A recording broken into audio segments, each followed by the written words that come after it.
घर से तैयार करके नहीं आया जो अब मैं आपको दे रहा हूं यहां पर, क्योंकि जैसे मैंने यहां पे प्रवेश किया पवित्र आत्मा ने कहा इनको बोल कि जो मेरे साथ वफादार नहीं रहते वो झूठ के ऊपर यकीन करने लगते हैं।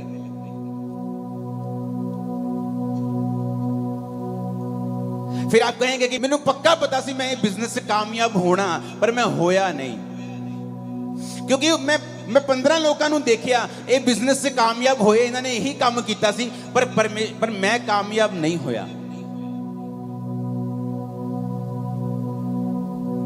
पता नहीं मेरी मैरिज सही जगह क्यों नहीं हुई, पता नहीं मेरी लाइफ में ये क्यों नहीं हुआ। परमेश्वर ने कहा जो मेरे साथ वफादार नहीं है वो झूठ के ऊपर यकीन करने लगते हैं। ऐसा परमेश्वर नहीं चाहता है, एक बाप नहीं चाहता उसका बच्चा गलत दिशा की ओर जाए और बाद में दुख भोगे। लेकिन परमेश्वर के वचन में यह लिखा है कि जब परमेश्वर ने आदम और हवा को बनाया तो परमेश्वर ने कहा आदम और हवा मेरे साथ संगति करेंगे और मैं आदम और हवा के लिए सारी ब्लेसिंग्स को बना चुका हूं। मैंने अदन का बाग बनाया, मैंने आदम के लिए पक्षी सब कुछ बनाया, आदम को लास्ट में बना के वीआईपी की तरह उस बाग में रख दिया। अब आदम तू मेरा पीछा करेगा, तो मेरी संगति करेगा और मैं सारे सुख जो तेरे लिए ही बनाए गए हैं मैं वो तुझे दे दूंगा।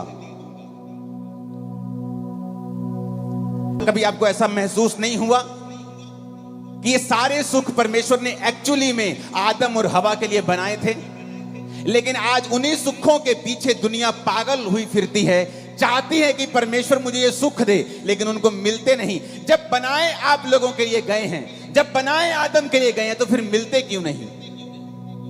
क्योंकि परमेश्वर ने जब सुखों को बनाया तो एक कंडीशन लगाई थी कि जब तक आदम मेरे पीछे रहेगा, वो मेरी आराधना करेगा, वो मेरा पीछा करेगा, मेरी बंदगी करेगा, तब तक सारे सुख इसके पीछे रहेंगे। और जब आदम अपना मुंह मेरी ओर फेर लेगा, अपनी पीठ मेरी ओर कर देगा और सुखों की ओर भागने लगेगा, सुखों को बोला गया कि आदम को कभी मत मिलना, क्योंकि ये श्राप परमेश्वर ने पहले ही कह दिया था। परमेश्वर ने कहा जो मुझ पे यकीन नहीं करते और मुझसे भागते हैं फिर वो झूठ के ऊपर यकीन करने लगते हैं। फिर एक दिन उस बिजनेस का कोलैप्स होना लाजमी है, उस मैरिज का कोलैप्स होना लाजमी है, उस घर का कोलैप्स होना, गिरना लाजमी है, दुखों का आना फिर लाजमी है, क्योंकि हमने परमेश्वर की ओर जो फेस करना था अपनी पीठ परमेश्वर की ओर कर ली है और परमेश्वर से विमुख हो गए हैं। अरे हमें तो रोज परमेश्वर की संगति करने के लिए बनाया गया है, लेकिन हम संडे भी खुदाबंद के घर में नहीं जा पा रहे हैं।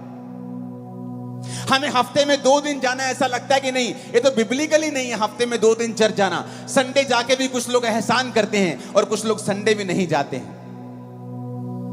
जिस आदम को रोज परमेश्वर की संगति में रहने के लिए बनाया गया, वो आदम परमेश्वर से विमुख होकर बाकी वो सारे काम कर रहा है उन्हीं सुखों को पाने के लिए जो परमेश्वर ने आप लोगों के लिए ही बनाए हैं, लेकिन वो आपको मिल नहीं रहे।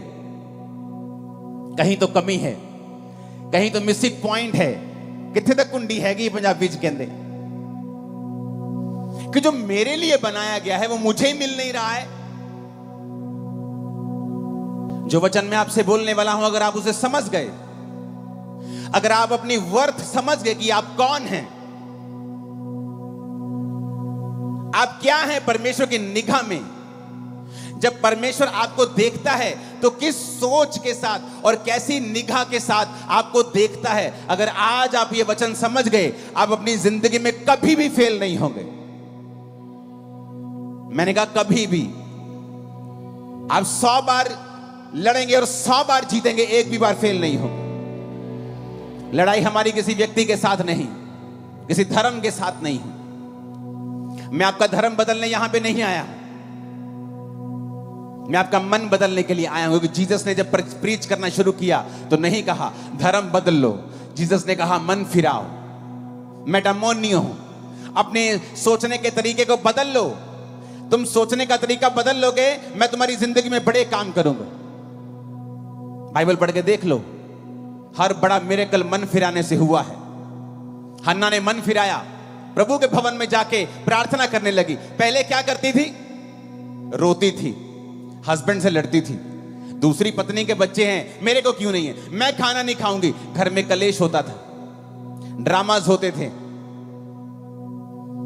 आंसू होते थे, ड्रामास होते थे, लड़ाइयां होती थी, कलेश होता था, कंट्रोवर्सीज होती थी घर में।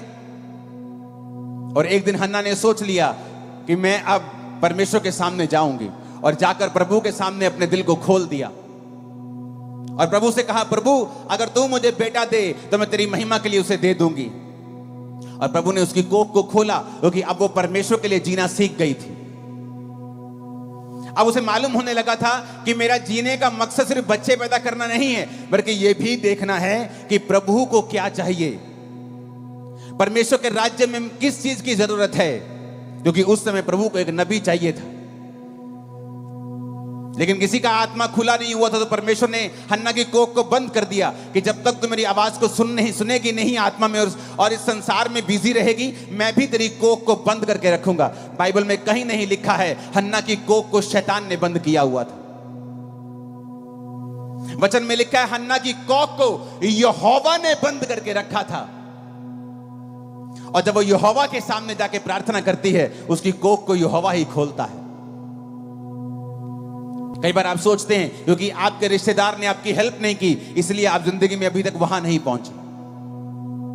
आप सोचते हैं क्योंकि आप शायद अच्छी जाति से नहीं हैं, तो आपके पास जमीन जायदाद नहीं है, आप एक अमीर परिवार में नहीं जन्मे हैं, इसीलिए आप बरकत में नहीं हैं। ये सब शैतानी एक्सक्यूजेस हैं आपकी लाइफ में। हन्ना जब तक ऐसा ही सोचती रही, लड़ती रही, कुड़ती रही, आंसू बहाती रही, उसके आंसू कुछ नहीं कर पाए, कुड़ना कुछ नहीं कर पाया, लड़ना कुछ नहीं कर पाया, जब तक कि वो परमेश्वर की ओर मुड़ नहीं गई। फिर वही पति था, वही गर्भ था, वही घर था, और एक नहीं, उसके बाद कई बच्चे परमेश्वर ने उसे दिए। आज जो वचन आप सुनने वाले हो ना, ये आपको एक बरकत नहीं देगा, ये बरकतों के रास्ते खोल देगा आपकी लाइफ में। लेकिन आपको यह समझना पड़ेगा, मैं कौन हूं, आप कौन हैं। जब परमेश्वर आपको देखता है तो वो किस निगाह से आपको देखता है। क्योंकि जब आप मेरी ओर देख रहे हैं, आपको लगता है कि मैं स्पेशल इंसान हूं, क्योंकि मैं प्रचार कर रहा हूं, मेरे पास लाखों करोड़ों लोग हैं। ऐसा नहीं है, मैं भी आपके जैसा ही हूं, लेकिन मैंने एक काम किया है जो शायद अभी आप कुछ कर रहे होंगे, कुछ नहीं कर रहे होंगे, कुछ करने वाले होंगे। वो काम क्या है, ये समझना कि जब प्रभु मुझे देखता है तो वो कैसे देखता है, मेरी वर्थ क्या है, परमेश्वर मेरे बारे में क्या सोचता है। गिदोन के बारे में आज पढ़ेंगे, न्यायियों 6 उसकी 11 से लेकर 16 आयत को हम पढ़ेंगे। फिर यहोवा का दूत आकर बांज वृक्ष के नीचे बैठ गया, जो ओपरा में एबीएजरी योआश का था, और उसका पुत्र गिदोन एक दाख रस के कुंड में गेहूं इसलिए झाड़ रहा था कि उसे मिधानियों से छिपा के रखे। उसको यहोवा के दूत ने दर्शन देके कहा, हे शूरवीर सूरमा, यहोवा तेरे संग है। गिदोन ने उससे कहा, हे मेरे प्रभु, विनती सुन, यदि यहोवा मेरे संग होता, हमारे संग होता, तो हम पर यह विपत्ति क्यों पड़ती। जितने आश्चर्य कर्मों का वर्णन हमारे पुरखा ये कहकर करते थे कि क्या यहोवा हमको मिस्र से छुड़ा नहीं लाया, वो कहां रहे। अब तो यहोवा ने हमको त्याग दिया और मिधानियों के हाथ में कर दिया है। तब यहोवा ने उस पर दृष्टि करके कहा, अपनी इसी शक्ति पे जा, तू इजराइलियों को मिधानियों के हाथ से छुड़ाएगा। क्या मैंने तुझे नहीं भेजा। उसने कहा, हे प्रभु विनती सुन, मैं इजराइल को कैसे छुड़ाऊं। देख, मेरा कुल मनुष्य में सबसे कंगाल, और मैं अपने पिता के घराने में सबसे छोटा हूं। यहोवा ने उससे कहा, निश्चय मैं तेरे संग रहूंगा, इसलिए तुम मिधानियों को ऐसे मार लेगा जैसे एक मनुष्य को। इस समय इजरायली जाति जो थी, परमेश्वर से मुंह फेर कर अपनी पीठ खुदा की ओर कर दी थी। जब पीठ परमेश्वर की ओर कर दी, तो परमेश्वर ने मिधानियों को इजरायलियों के खिलाफ कर दिया। पहले ऐसा नहीं था। ये सारे मिधानी, ये सारे लोग इजराइल से दब कर रहते थे, लेकिन जब तक वो खुदा के साथ रहते थे इजरायली, खुदा उनको जीत देता था। जब वो मुड़ गए परमेश्वर से, खुदा ने उनको हराना शुरू किया और मिधानी उन पर कब्जा करने लगे। परमेश्वर एक व्यक्ति के पास गया और गिदोन को कहा कि जा और तू उन्हें मिद्यानियों के हाथ से इस्राएलियों को छुड़ाएगा। कहता प्रभु मैं कैसे छुड़ा सकता हूं, मेरा कुल, मेरा परिवार है ना, जो हमारे रिश्तेदारों में सबसे कंगाल है। हमें लोग सबसे बाद में बुलाते हैं शादी के ऊपर, मेन इंपॉर्टेंट काम पे तो हमें बुलाते भी नहीं है जी। और मैं अपने परिवार में सबसे छोटा हूं।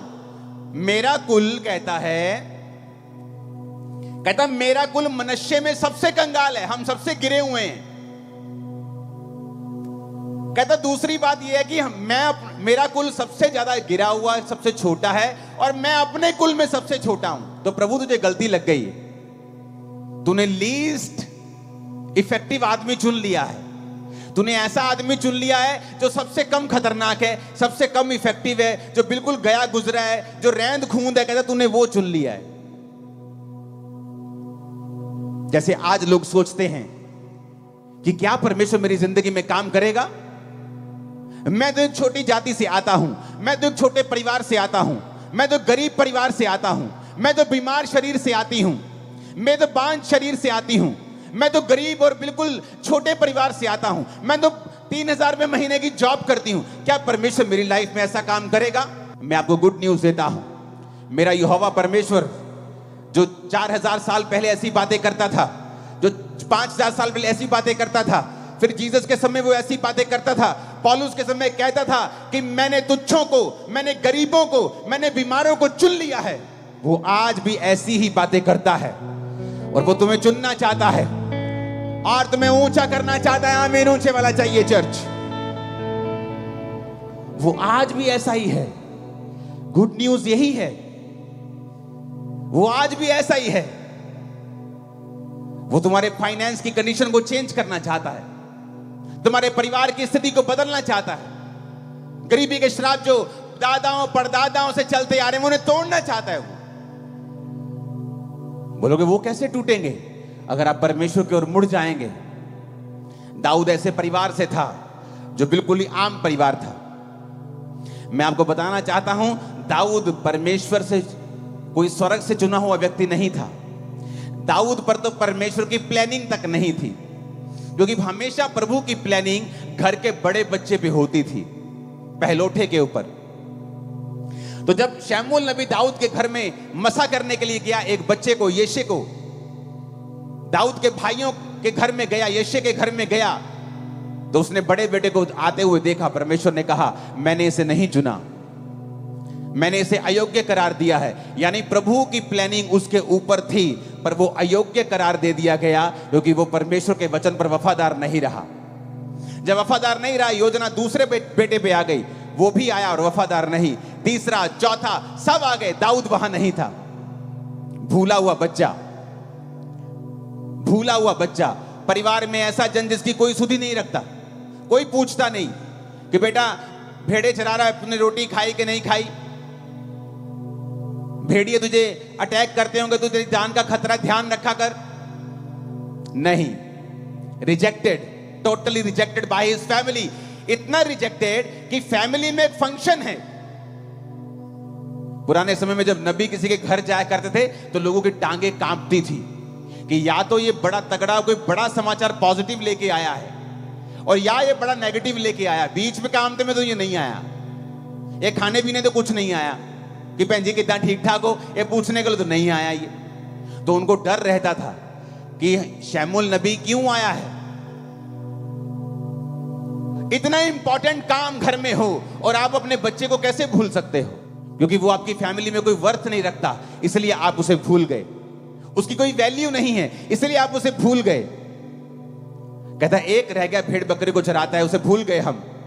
कहता उसे लेके आओ। जब वो आया तो मसा किया गया, रिजेक्टेड आदमी मसा कर दिया गया इजराइल का राजा होने के लिए।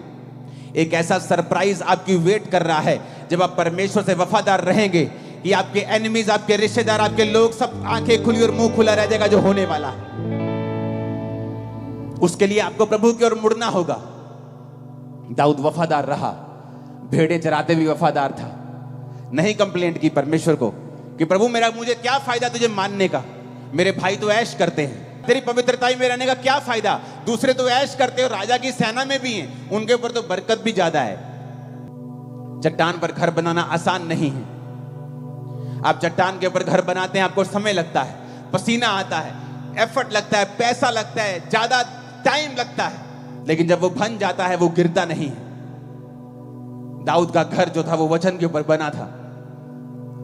आप इज़राइल में बहुत कम राजा ऐसा देखेंगे कि जो अपने बुढ़ापे तक अपनी गद्दी पे बैठे रहे और कोई मार के उन्हें उठा नहीं पाया। दाऊद को कोई गद्दी से मार के उठा नहीं पाया, बल्कि वो बूढ़ा होके, कमजोर बूढ़ा जब हो गया, तब वो अपनी पूरी उम्र भोग कर परमेश्वर में सोया। जब परमेश्वर आपकी ओर देखता है, उसी गिदौन की तरह देखता है, उसी दाऊद की तरह देखता है। जब मेंटली अपसेट के अटैक होते थे और दुष्ट आत्मा मेरे पे जब अटैक करती थी, तो कोई दवाई काम नहीं आती थी, कोई काउंसलिंग साइकेट्रिस्ट की काम नहीं आती थी। रोता था मैं, करलाता था, दुखी होता था बहुत। फिर मैंने नशे करने शुरू कर दिए एक्सट्रीम, और मैं परमेश्वर को जानता नहीं था। कुछ नहीं मालूम था परमेश्वर के बारे में। लेकिन जिस दिन यीशु मसीह के बारे में मालूम हुआ और मैं प्रभु में चलने लगा, नॉलेज नहीं थी परमेश्वर की, और एक पास्टर मुझे आत्मा में बोलता था, तू परमेश्वर का बहुत बड़ा दास है, तू परमेश्वर का माइटी जन है। मुझे लगता था कि मैं पागल हूं, शायद मैं मर जाऊंगा, तो मुझे तसल्ली देते रहते ये लोग। मैं क्रिश्चियन बन गया हूं ना, तो शायद मुझे झूठी तसल्ली देते रहते, मुझे मोटिवेट करते रहते हैं कि मोटिवेट करके इसको थोड़ा सा टेम्परेरी सुख मिल जाएगा, थोड़ा मेंटली स्टेबल हो जाएगा आदमी, तो थोड़ा दुख कम हो जाएगा। पर मुझे मालूम नहीं था कि वो पवित्र आत्मा से ऐसा बोलते हैं। मुझे मालूम नहीं कि परमेश्वर उसी तरह मुझे देख रहा है जिस तरह वो गिदौन को देखता था। मुझे वो उसी तरह से देख रहा है जिस तरह वो अपने लोगों को, अपने पतरस को, जिस तरह से पौलुस को वो देखता था, जिस तरह वो दाऊद को देखता था, कि मैं सबसे छोटे को चुन लूंगा, सबसे कमजोर को चुन लूंगा, मैं सबसे तुच्छ को, सबसे गरीब को, सबसे रिजेक्टेड को चुन लूंगा, ताकि जो अपने आप को बड़ा समझते उनको शर्मिंदा कर दूं। कभी नहीं सोचा था कि इतने लाखों लोगों में कभी प्रचार किया करूंगा, क्योंकि मैं कलीसिया में फ्रंट पे भी जब बैठता था तो अपने मुंह को नीचे करता था कि ताकि मेरे को कोई देखे ना। पीछे से मैं सबसे आगे जाके बैठता था ताकि लोग मुझे, मेरे फेस को देखे ना। मुझे इतने अटैक्स, इतनी शर्म, इतनी हिचक होती थी, मैं बैठ भी नहीं पाता था प्रभु की हजूरी में। नहीं तो अगर मैं अच्छा होता तो बोलता, प्रभु मैं कंप्यूटर इंजीनियर था इसलिए तूने मुझे चुन लिया। इसलिए मैं आज कहता हूं कि मैं सबसे तुच्छ था, सबसे कमजोर था, और परमेश्वर ने मुझे चुना, और यही वो प्लान आपके लिए रख के बैठा है। आपको उसके पीछे चलना है। मुझे याद है 2004 में जब मैं परमेश्वर में आया, उसके बाद मेरी लाइफ में मैंने ऐसी कोई गलती नहीं की। किसी लड़की के साथ कोई संबंध नहीं रखा, कोई शराब नहीं पी, कोई नशा नहीं किया। बपतिस्मा लेने के बाद सब कुछ छोड़ दिया, परमेश्वर के पीछे चलने लगा। एक अच्छा बिजनेसमैन था, अपने घर में काम, अपने बिजनेस में काम करके, अपने घर पे काम करके शाम को चर्च जाया करता था। भरोसा रखता था परमेश्वर के ऊपर। मेरे साथी बहुत से थे जो गुनाहों में थे, जो पाप में थे, चर्च में आत्मा में भरते, एक्टिंग भी करते थे, और बाद में वो लड़कियों के साथ विचार भी करते थे। ऐसे भी थे, बहुत से थे। पर आज उनकी जिंदगियां आम जिंदगियां हैं, और मेरी जिंदगी आज आम नहीं है, सब लोग जानते हैं। कारण क्या है? कारण मैं खास था ये नहीं, कारण यह है कि मैंने परमेश्वर के वचन को तोड़ा नहीं। मैं उसके वचन की कीमत को जानता था कि अगर परमेश्वर ने मुझे तुच्छ के रूप में चुना है तो मुझे समय लगेगा, मुझे प्रभु के पीछे चलना पड़ेगा, विश्वास रखना पड़ेगा, ताकि वो मुझे वैसा बना सके जैसा वो सोचता है। वो आपका प्रेमी परमेश्वर है। आप प्रभु को अपना जीवन देके देखो, वो दुनिया से लड़ लेगा आप लोगों के लिए, दुनिया झुका देगा आप लोगों के लिए। मैं आपको बता रहा हूं। और सब बातें मिलकर भलाई को पैदा करती हैं जो यीशु से प्रेम रखते हैं। मैं शुरू से परमेश्वर को देखना चाहता था। जब मैं परमेश्वर में नहीं था तब भी मेरे को एक परमेश्वर की ललक होती थी कि मैं परमेश्वर को देखना चाहता हूं, वो कौन है, कैसा दिखता है, क्या है। मैं अपनी पढ़ाई में बहुत तेज होता था। बहुत सी क्लासेस मैंने जंप की हैं, और मैंने जल्दी जल्दी अपनी उम्र से पहले क्लासेस पूरी करके बहुत यंग एज में मैं कॉलेज चला गया था। मुझे याद है जब मैं अपनी स्कूल की पढ़ाई को मैंने पूरा किया तो बहुत से दोस्त थे मेरे पास आके बोले कि हम एक एंट्रेंस टेस्ट देंगे जहां पर इंजीनियर की सीट मिल जाती है, हम एंट्रेंस टेस्ट देंगे। मैंने कहा ठीक है, मैं भी दूंगा। मालूम नहीं था, कोई गाइड करने वाला नहीं था, ये क्या करना है, ठीक है इंजीनियर बन जाते हैं, चलो ठीक है। हम सब तैयारी करने लग गए। मेरे सब दोस्त, हम सब अपने दोस्त की दुकान के ऊपर शाम को इकट्ठा होते थे स्कूल के बाद, जब स्कूल खत्म हो गया, कि हम इस एंट्रेंस टेस्ट की तैयारी करेंगे और इंजीनियरिंग में हम प्रवेश करेंगे। तो एक दिन जब मैं अपने दोस्त की दुकान के ऊपर था, तो उसके पिताजी ने मुझे बुलाया और उसके पिताजी ने मुझसे कहा, बेटा तू जानता है कि बड़े कॉम्पिटिटिव एग्जाम है ये, बहुत कम लोगों का नंबर लगता है इसमें, बड़ी कंपटीशन है आजकल, तो बेटा तू अपने घर में तैयारी किया कर। क्योंकि जो मेरा दोस्त था, उसका बड़ा भाई उस कॉम्पिटिटिव एग्जाम को एक बार दे चुका था, उसका क्लियर नहीं हुआ था और वो मेरी भी तैयारी करवाता था। तो मुझे कभी गुस्सा नहीं लगा, शुरू से मेरी आदत ये थी, मुझे मालूम था कि जो खुदाबंद मेरे साथ परमेश्वर करेगा वो अच्छा ही करेगा। मैंने कहा ठीक है अंकल, कोई बात नहीं। मैं अपने घर पे जाकर तैयारी करने लगा। ऐसा कोई मेरे मन में मैं इनको बताऊंगा, मैं इनको दिखाऊं, मेरे मन में ऐसा कभी नहीं आता, शुरू से ही नहीं ऐसा। मेरा मन ना तो क्रिश्चियनिटी के पहले था, ना बाद में, तो बिल्कुल ही नहीं। पहले कई बातों में मैं फिर करता था, लेकिन क्रिश्चियनिटी में आने के बाद अगर आप फिर भी ऐसे हैं तो आपको डिलीवरेंस की जरूरत होती है। हमने कुछ महीने एग्जाम की तैयारी की और उसके बाद जब रिजल्ट आया तो मेरे दोस्तों ने कहा रिजल्ट आ गया, रिजल्ट आ गया। मैं कितने रिजल्ट, अखबार में आता था रिजल्ट उस समय, कहते अखबार से आ गया रिजल्ट। अखबार लेके आए, हम एक धार्मिक स्थान के ऊपर बैठे थे, जब अखबार खोली वो सारे फेल थे और मैं अकेला पास था। सारे फेल थे, सारे के सारे फेल थे वो, और मेरा रैंक इतना ऊपर आया कि मुझे फ्री सीट मिली थी। मैंने अपनी इंजीनियरिंग के लिए पैसे खर्च नहीं किए, तो मुझे फ्री सीट मिली क्योंकि मेरा जो रैंक था पंजाब में बहुत ऊपर था। तो मैं आपको ये इंसिडेंट इसलिए बता रहा हूं, अगर आप सच्चे हैं और अब तो परमेश्वर आपके संग है, कोई आपके साथ कितना भी बुरा करने की कोशिश क्यों ना करे, वो आपकी भलाई में बदल जाएगा। इमेजिन करो, जिस किताबों से, जिस गाइड से वो पढ़ रहे थे और मुझे पढ़ा रहे थे, अगर वो फेल हुए तो मैं तो होता ही होता फिर। पर देखो परमेश्वर ने मुझे उनसे दूर कर दिया और मैंने अपनी अलग किताबें परचेज की। माई हीरा गेट गया जलंधर में, अलग किताबें ली और मैं खुद पढ़ने लगा, खुद सीखने लगा और खुद एग्जाम की तैयारी करने लगा। कई बार आप सोचते हैं, हन्ना सोचती है कई बार, हाँ ये जो सौतन है ना, मुझे चिढ़ाती रहती है मेरे को, इसको छोड़ूंगी, इसको मार दूंगी। लेकिन अगर आप ध्यान से बाइबल पढ़ के देखें तो परमेश्वर का जो मिरेकल हन्ना की लाइफ में हुआ, उसकी सौतन एक वजह है। क्यों? वो चिढ़ाती थी और हन्ना परमेश्वर की ओर चली गई। अगर वो चिढ़ाती नहीं, ओनू बांझ ना कहती, चल तू तो बांझ, तेरे तो होना ही नहीं, मेरा हस्बैंड तो मेरे नाल है, साडा बड़ा प्यार है, तेरे ना तो कभी होना नहीं, ऐसी बातें बोलकर उसको चिढ़ाती थी। और उसने उन बातों का गुस्सा नहीं किया, परमेश्वर के सामने गई और परमेश्वर के सामने सारा कुछ उंडेल दिया। गुस्सा मत कर जब लोग आपके खिलाफ बोले, अरे भाई वो आपकी पीआर है, वो आपको मशहूर कर रहे, जो आप पहले नहीं कर पा रहे थे अब आप और कर पा रहे हैं, उनकी वजह से थैंक्स करो उनका। पहले इतना बड़ा पंडाल कभी नहीं लगा अमृतसर में, थैंक्स करो। वो तो मशहूरी करने वाले फ्री के, कि आप चर्च के पैसे को जरूर मशहूर करने में लगाएंगे, लोगों को करने दो, आसान हो जाएगा आपका काम। आपके विरोधी आपके लिए ही काम करने लगते हैं जब आप प्रभु से प्यार करने लगते हैं। वो इनडायरेक्टली आपको फायदा देने लगते हैं, आपके लिए ही काम करते हैं दिन रात आपका नाम ले लेकर, क्योंकि परमेश्वर आपके संग है। सब बातें मिलकर भलाई को पैदा करती हैं। रोमियो 8 उसकी 28 आयत में लिखा है, रोमियो 8 उसकी 28 आयत, हम जानते हैं कि जो लोग प्रभु से प्रेम रखते हैं उनके लिए सब बातें मिलकर भलाई ही को उत्पन्न करती हैं, अर्थात उन्हीं के लिए जो उसकी इच्छा के अनुसार बुलाए गए हैं। आप कई बार दुखी हो जाते हैं कि प्रभु ये मेरे 3 दोस्तों ने मुझे त्याग दिया। अरे उसने इसलिए त्याग दिया शायद कि तू परमेश्वर से प्रार्थना कर सके, तू प्रभु के करीब जा सके। लेकिन हम अपने जीवन के आसपास की घटनाओं को कैप्चर करने में और उनको आत्मिक रीति के साथ समझने में फेल हो जाते हैं, और जो पास हो जाते हैं, जो समझ जाते हैं कि मेरे जीवन में अगर यह घटना हुई है, इसका आत्मिक कारण क्या है। 2017 में बहुत क्रूसेड जब होते थे, 2017 की बात है ये, 17, 18, 19 लगातार हुआ करते थे।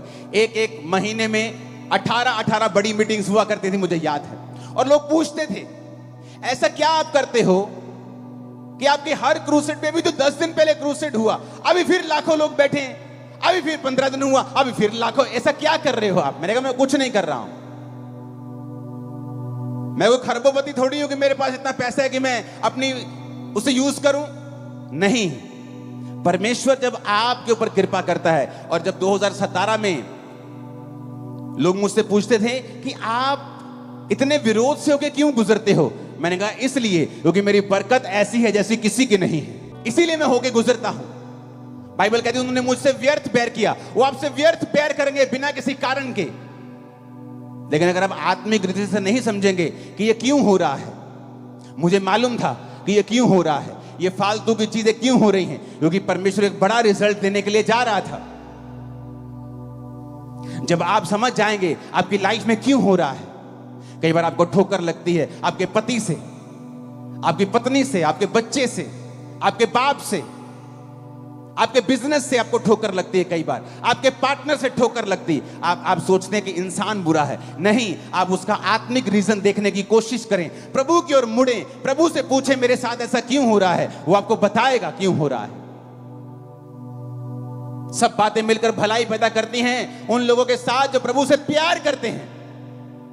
बात प्यार करने की है, बात यह है कि आप प्रभु के साथ जुड़े हुए हैं कि नहीं हैं।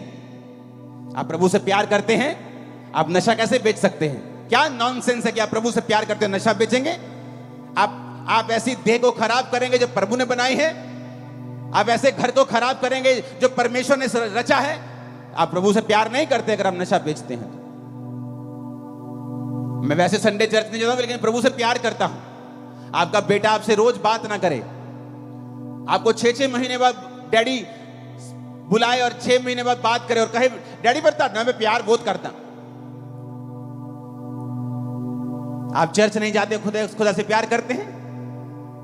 आपने कभी बाइबल पढ़ के परमेश्वर की, अपने खुदा की, अपने बाप की इच्छा जानने की कोशिश नहीं की? आप कहते हैं आप उससे प्यार करते हैं? नहीं, आप उससे प्यार नहीं करते हैं। यीशु ने कहा जो मुझसे प्यार करता है मेरी आज्ञाओं को मानेगा। बात यह है अगर आप परमेश्वर के द्वारा चुने गए हैं तो चुने हुए के लायक काम करें। चुना हुआ अपनी लड़ाई आप नहीं लड़ता, नालायको, वो लड़ता, खुदा लड़ता है उसके लिए। लेकिन हमारे बीच में लोग हैं जो अपनी लड़ाई खुद लड़ना चाहते हैं। पौलुस कहता है निर्बुद्धि गलातियों, तुमने किसने मोह लिया? हे मूर्खों, तुमने किसने मोह लिया कि तुम अपनी लड़ाई खुद लड़ रहे हो? खुदा को लड़ने दो, ऐसा रिजल्ट आएगा, आंखें खुली रह जाएंगी। खुदा को लड़ने दो।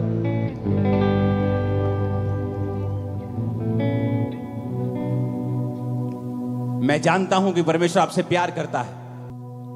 आप मेरे ही भाई, मेरे ही बहन हैं, क्योंकि प्रभु आपको मेरी तरह ही ऊंचा करने वाला है। मैं जानता हूं। आप बोलोगे इतना हो सकता है, आप उससे कहीं अधिक ऊंचे हो सकते हैं। खुदा कुछ भी कर सकता है, वो किसी का पक्षपात नहीं करता। आप चले तो सही परमेश्वर में, आप उसकी योजना में यकीन तो रखें, आप प्रभु की ओर मुड़े तो सही। फिर देखें आपकी लाइफ में ऐसी घटनाएं शुरू हो जाएंगी होनी जो खुदा कर रहा होगा। हर एक घटना आपके मनपसंद की नहीं होगी, लेकिन आप खुदा से अगर प्यार करते हैं वो आपको बेनिफिट देके जाएगी, आपका भला करके जाएगी। सब बातें मिलकर भलाई को पैदा करती है। सब बातें, सब अपने पड़ोसी को बोलो, सब बातें ऊंची आवाज में नहीं, ऐसे नहीं, 7 बार बोलो, अलग अलग पड़ोसी को बोलो सारियां गल्ला, सब बातें बोलो पड़ोसी को।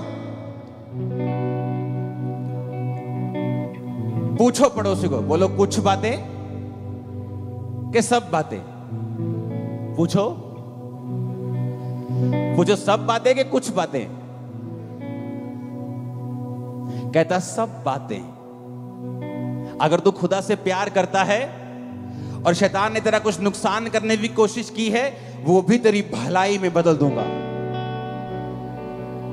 तेरी चंगाई में बदल दूंगा, तेरी बरकत में बदल दूंगा, तेरी मशहूरी में, तेरी ऊंचाई में बदल दूंगा उस नीचाई को। उसने ये नहीं कहा कुछ बातें, कि जब तू खुदा से प्यार करेगा 99% बातें तेरी भलाई पैदा करेंगी, लेकिन 1% अटैक होगा। ऐसा नहीं लिखा है।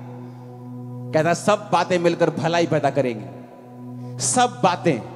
आपके साथ जो भी हो रहा है, आज के बाद अगर आप खुदा में आ गए, आज जीवन दे दिया खुदा को, खुदा आज से मैं तेरा हूं, ये भविष्यवाणी वचन के अनुसार कर रहा हूं, तुम्हारी जिंदगी में होने वाली हर घटना तुम्हें फायदा देके जाएगी। 7 आमीन चाहिए अलग अलग हाथों को हिला।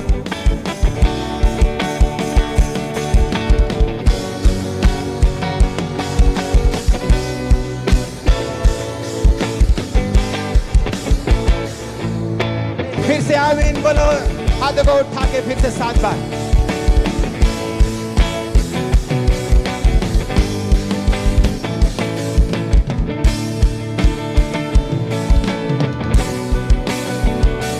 आमीन आमीन। सब बातें कि कुछ बातें, मुझे सुनना नहीं, सब बातें कि कुछ बातें नहीं, पीछे तक बोलो, आधा किलोमीटर तक। सब बातें कि कुछ बातें, फिर से बोलो, सब बातें कि कुछ बातें। यही है गुड न्यूज खुदाबंद की, कि तुम्हारी पीठ के ऊपर कोई टांग मारेगा ये सोच के कि इसको गिराते हैं, तुम्हारा कुप निकल जाएगा और तुम और ऊंचे हो जाओ। कुपड़े ने लत मारी दे, कुपड़ा हो गया सीधा, ते कानून खुदाबंद सीधा करन जा रहे हैं यीशु मसीह के सामर्थ्य नाम दे विच। मैं क्या कुपड़े दे लत मारी, कुपड़ा हो गया सीधा, खुद सीधे होने वाले हो यीशु मसीह के सामर्थ्य नाम दे विच। आमीन। खड़कन वाला चाहिए शैतान दे करना।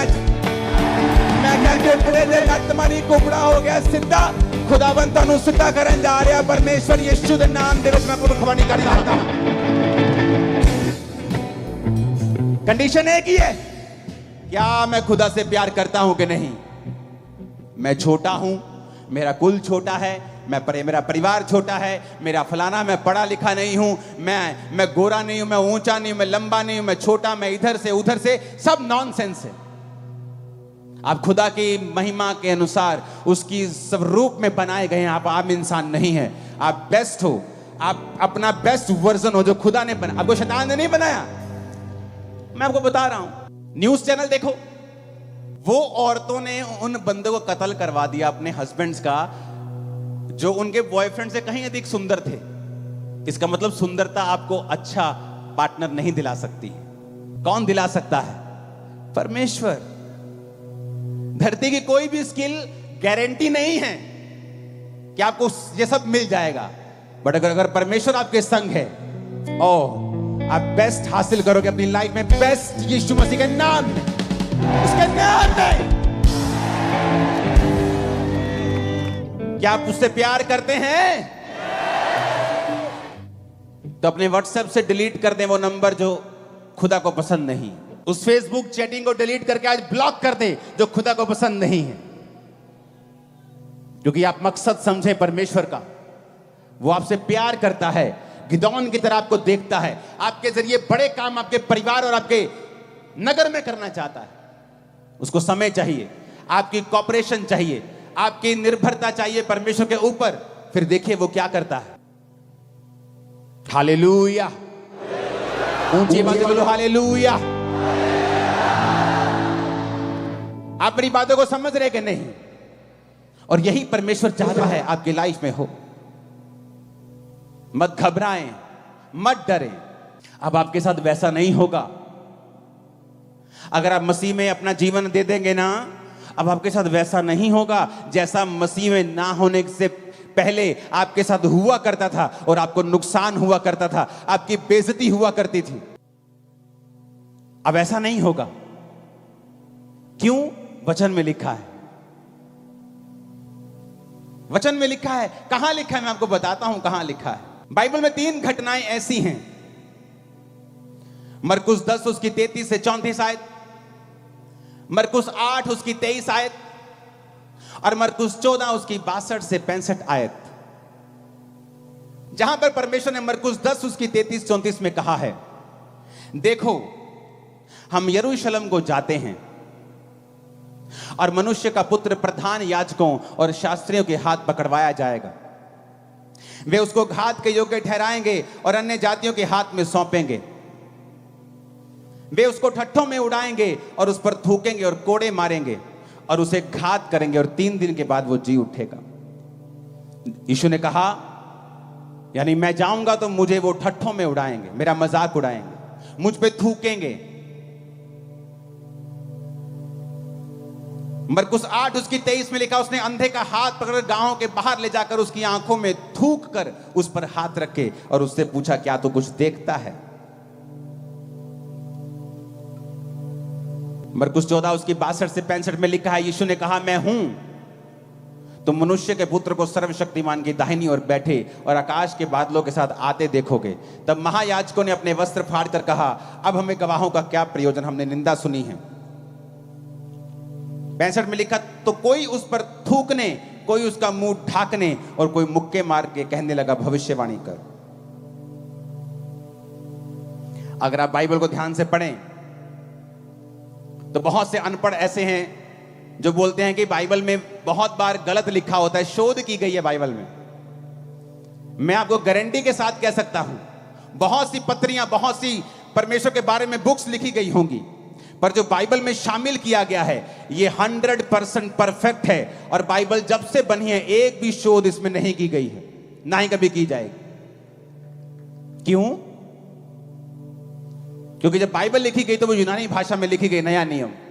और यूनानी भाषा इतनी बड़ी है कि उसमें अगर मैं बोलता हूं मैं आपसे प्यार करता हूं, तो उसके भी बहुत सारे रीजन हैं कि मैं आपसे भाइयों वाला प्यार करता हूं, फिलियो। लेकिन हिंदी में क्या लिखा है? प्यार।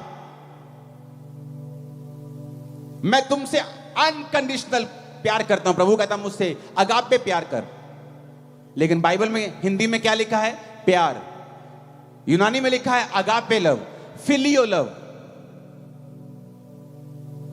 तो बाइबल में जब ट्रांसलेशन करने वाला इतना धनी नहीं होता था तो वो प्यार को जैसे प्यार लिख दिया, लेकिन जब उनको बाद में मालूम होता था कि यूनानी भाषा में ये भाइयों वाला प्यार लिखा है, तो उसके लिए वो शब्द को चेंज कर देते थे।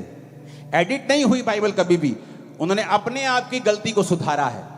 बाइबल बिल्कुल करेक्ट है। यहां पर 3 बार परमेश्वर के ऊपर थूकने का जिक्र आया और तीनों बार अलग अलग इंसिडेंट है। एक बार परमेश्वर ने उसकी आंखों में थूका, दूसरी बार प्रभु ने खुद अपने मुंह से कहा, मरकुस 8 उसकी 23 में, कि वो मुझ पर थूकेंगे। और तीसरी बार जब वो महायाजकों के सामने था तो लिखा, कोई उसको थूकने लगा और कोई उसको थप्पड़ मारकर कहने लगा कि भविष्यवाणी कर, तुझे किसने मारा। अगर हम शब्दों को पढ़ेंगे, जहां जहां परमेश्वर ने अंधे पे थूका और जहां जहां परमेश्वर के ऊपर थूका गया, तो जहां परमेश्वर ने कहा कि वो मुझ पर थूकेंगे, वो है यूनानी भाषा का शब्द M2O, जिसका मतलब है टू स्पिट एट, यानी किसी के ऊपर थूकना। जब परमेश्वर ने यह कहा कि मैंने अंधे को थूका और उससे उस पर हाथ रखे, उसका मतलब है पटुओ। EM हट गया, सिर्फ एक ही शब्द है। अगर गलत होता तो दोनों गलत होते, दो जगह गलती कैसे हो सकती? एक का मतलब है पटुओ, एक का मतलब M2O। M2O का मतलब किसी पे थूकना, पटुओ का मतलब थूकना। थूकना, मेरे मुंह में कुछ चला गया, खाना गंदा है, खराब है, थूक दिया। M2O किसी पे थूकना। फिर से पढ़ेंगे उसको। परमेश्वर ने कहा वो मुझ पे थूकेंगे, M2O, थू। पता है क्यों? यहूदी ट्रेडिशन था एक, कि जब किसी यहूदी को लगता था कि ये आदमी एक मॉकरी है, ये आदमी परमेश्वर से, ये पापी है, इसको प्रभु की लानत पड़ी है, तो वो उस पर थूकते थे। ये उनका ट्रेडिशन था, थूकते थे उस पे। बहुत सारे आप पुराने नियम में देखोगे तो लोगों जो पापी थे उन पे थूकते थे, पापियों के ऊपर थूक देते थे। थूकना मतलब धिक्कार है तेरे ऊपर, तो उसका मतलब है M2O, थूकना, फोर्सफुली किसी के ऊपर, टू स्पिट एट। लेकिन जब जीसस ने थूका एक व्यक्ति के ऊपर, तो वो है पटुओ, 44वां शब्द, इसका मतलब है टू स्पिट, थूकना। जैसे मुंह में कुछ गलत चला गया, हम थूक देते हैं। किताब का पन्ना करते हैं तो थूक थूक के लगा के करते हैं, इसका मतलब है पटुओ। तो एक ही शब्द है बाइबल में। आप जानते हैं कि जब परमेश्वर उस अंधे के पास आया तो उसको थूक कर चंगा क्यों किया? क्योंकि सारी उम्र लोग यही सोचते थे और चेले भी यही सोचते थे कि परमेश्वर इसने पाप किया कि इसके घराने ने पाप किया कि ये अंधा, यानी उनके मन में था कि he is a definitely big Sinner, ये बड़ा कोई तगड़ा पापी है, या ये या इसके मां बाप। तो जब भी वो उसके सामने से निकलते थे, अंधे के सामने से, उसको क्या करते थे? वो थूकते थे। कौन सा थूकना? जो जीसस पे थूका गया, M2O, टू स्पिट एट, थू, लानती, थूक के जाते थे। आप जानते जब वो अंधा परमेश्वर के सामने आया तो अंधे को थूक दिलवाने की आदत पड़ चुकी थी, उसको बेइज्जती की, उसको मालूम था कि यहूदी उस पर थूकते हैं, क्योंकि यहूदी ये समझते थे कि या तो ये पापी है या इसके मां बाप पापी हैं। तो जब वो परमेश्वर के सामने आया तो प्रभु ने क्यों उस पर थूका? क्योंकि प्रभु ने कहा, लोगों ने तुझ पे थूका, तेरी बेइज्जती की, मैं इसी थूक से तुझे चंगा करूंगा, मैं इसी थूक से तुझे हील करूंगा। आप सोचते हैं कई बार, आप जब प्रभु में नहीं होते, आपके रिश्तेदार आते हैं जो अमीर होते हैं, आपकी बेइज्जती करते हैं। आपका दोस्त जो थोड़ा प्रभावी होता है, आपकी बेइज्जती करता है। आप फिर परमेश्वर में आ जाते हैं, आपको बेइज्जती करवाने की आदत हो गई है, क्योंकि आप गरीब हैं। कभी कोई रिश्तेदार बेइज्जती कर जाता है, कभी कोई रिश्तेदार बेइज्जती, कभी कोई दोस्त बेइज्जती, आपको बेइज्जती करने की आदत हो गई। जब वो जीसस आपकी लाइफ में आते हैं तो आप घबरा जाते हैं। आपको लगता है कि मैं मसीह में आऊंगा, मेरी फिर बेइज्जती हो जाएगी, लोग मुझे फिर बुरा बोलेंगे। जीसस ने कहा, वो थूक जो लोग तुझ पे मारते थे, तेरी बेइज्जती के लिए थी, मेरी तेरी हीलिंग के लिए है। वो बेइज्जती जो तेरे रिश्तेदार तेरी करते थे, तेरी बेइज्जती के लिए थी, लेकिन अब जो तू मेरे राज्य के लिए सहेगा, वो तेरी ऊंचाई में जाने के लिए होगी, तेरी चंगियाई के लिए होगी, तेरी बरकत के लिए होगी। हालेलुया! फर्क है, फर्क है, फर्क है, फर्क है, फर्क है, जमीन आसमान का फर्क है। वो थूक जो बेइज्जती करने के, थू, लानती, थू। जब वो अंधा परमेश्वर के सामने आया तो परमेश्वर ने जब थूका, उसे लगा ले फिर होगी बेइज्जती। प्रभु ने कहा, बेइज्जती नहीं होगी बेटा, उनकी थूक तेरे को लानत देती थी, मेरी तुझे चंगा करेगी। पहले बेइज्जती होती थी तो बेइज्जती होती थी, अब यीशु मसीह के नाम के कारण जब होगी तो इज्जत बढ़ेगी 1000 गुना। लोग तुम्हारी एक टांग खींच के तुम्हें 10 फुट नीचे करना चाहेंगे और खुदा तुम्हें 1000 फुट उन्हीं के सामने ऊंचा कर देगा और शर्मिंदा करेगा तेरे सारे विरोधियों को। उसने कहा, अलग है, फर्क है, फर्क है। मैंने कहा M2O, थू, स्पिट एट, इसने पाप किया होगा, थू कर दो। इसके बाप दादों ने पाप किया होगा, उसको आदत थी थूकवाने की। इसीलिए जब जीसस को पकड़ के रखा गया था तो लिखा उस पर थूका गया। क्यों? क्योंकि यह ट्रेडिशन था, उनको आदत थी पापियों के ऊपर थूकने की। यहां तक कि चेले भी यही समझते थे कि इसने पाप किया है। प्रभु ने कहा, नहीं, ना इसने पाप किया, ना इसके घराने ने पाप किया, कुछ इसलिए अंधे जन्मे कि मेरे काम प्रकट हो। फर्क है, there is a huge difference, very huge. मसीह के कारण बेइज्जती होगी तो वो बेइज्जती मत कर गिनना उसको,